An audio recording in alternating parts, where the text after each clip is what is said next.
Attention to all SSS members, sa mga nagtatanong, ilang days bago matanggap ang funeral benefit sa SSS. Sa video na ito, pakitapos hanggang sa dulo para malaman ang buong impormasyon.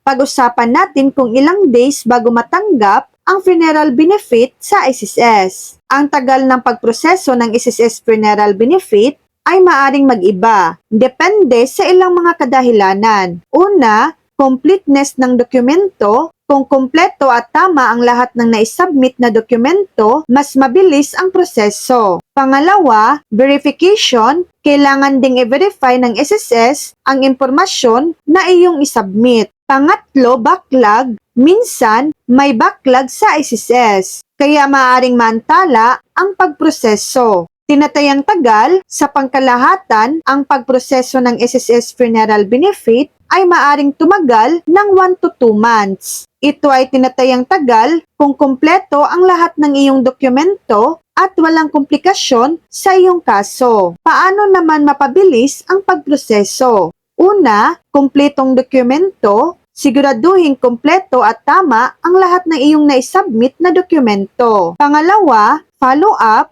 Regular na mag-follow up sa SSS para malaman ang status ng iyong aplikasyon. Mahalagang paalala, SSS website, bisitahin ang SSS website para sa karagdagang impormasyon. Makipag-ugnayan sa SSS branch kung saan ka nag-apply para sa funeral benefit. So yan lang po ang latest update.